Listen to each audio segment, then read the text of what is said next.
Serikali imeamua, Samia pamoja na kina Abdul wameamua, ambao bado wamelazwa, ambao walipata shida tarehe 30, wale wapiga bunduki wakina Samia, wafanye utaratibu wa uawe.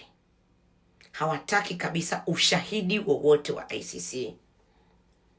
So nina wasiwasi 99.9%. Hata mvulana ambaye amepostiwa na Muna Love kwamba amefariki, alikuwa amelazwa alikuwa amelazwa wapi? Ngoja niangalie amesema. Anyway, amepostiwa na Muna Love. Yule kijana ambaye alipigwa bomu la macho, nina 99.9% ameuawa. Nina 99% ameuawa.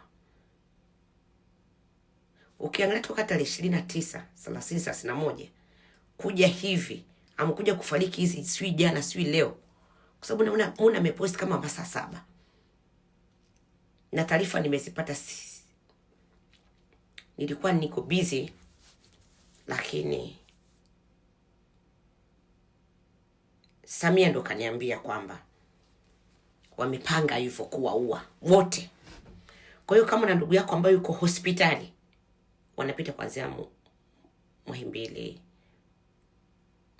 hizo hospitali za, yani hospitali zote wanapita, mpaka hospitali zao zote wanapita, walizochukua maiti na baadhi hazichukua maiti, wameweka security, tuseme watu wanaoangalia.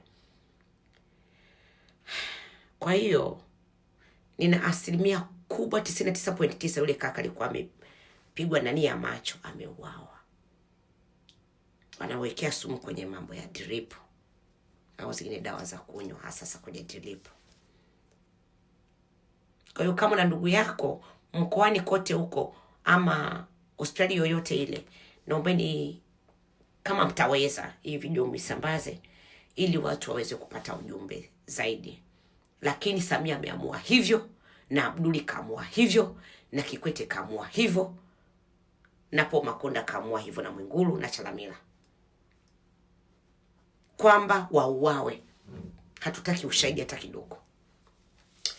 Na msara unakuja kutuangukia kwamba mimi Rachel Dangwa Mange,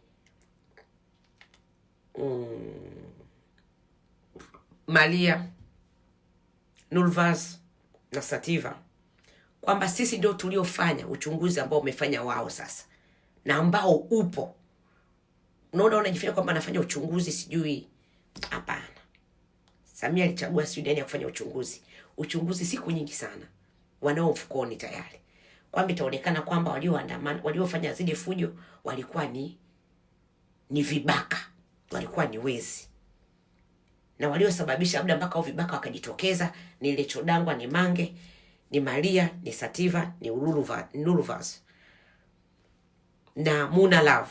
Sasa nashindwa kuelewa kwamba Tanzania vitu vinaonekana, na huyo baba anayejifanya kwamba anazunguka anakuja kwambia, unajua kwa miaka zaidi ya 60 kitu hakuna kitu cha namna hii, tunashangaa kimetokea wapi, sijui ni mambo ya siasa. Anaongea vitu vya hivyo, mnamwangalia. Natakuwa mumvambie kama na kisu, mtobwacha tumbo, toa utumbwe kwenye tumbo lake, vuta, kata shingo, tupia kule.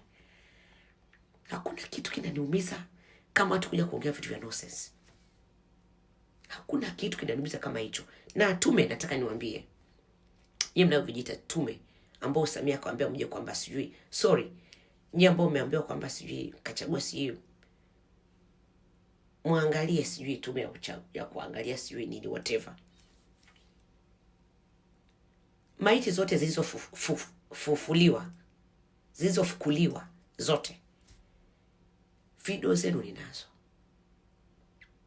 George, video zako ninazo kwenye kile kijumba, wakati mnanini mkaja pale na matochi mkao nafukua pale. Sumai, video zako ninazo. Za Kawe za wapi zote video ninazo. Za Mruganzila za wapi zote ninazo. Za kupeleka wapi sijui maiti sijui kwenye Twiga Sementi sijui kuchoma sio kufanya nini, video zenu ninazo. Si imechoma wapi, mnapajua pote, peka kwa wapi kote, video zenu ninazo. So msijidanganye kuja kufanya vitu vya kitoto. Na ndio maana nimewatajia namba simu ya Samia na mganga wake, mjue kwamba mambo yenu yote yako hapa, hamna pa kukimbia. Mambo yenu yote ninayo hapa mkononi hivi. Nyie ni mashetani. CCM nyie ni mashetani, hakuna mfano. Kikwete weni ibirisi, hakuna mfano. Lakini Kikwete, I'm come for you as well. I'm come for you as well. I'm there, not I'm come for you, I'm there. Vitu mnavyofanya, na kama kuna mtu bado anaamini kichama cha kishetani cha kiibilisi cha kiharamia, jua ni huyo ni haramia. Hiki chama tumeshakipiga ni X. Chama tunachokuja nacho ni Tanganyika 1. Tanganyika 1. Na hiyo tarehe 12, ngoja je tarehe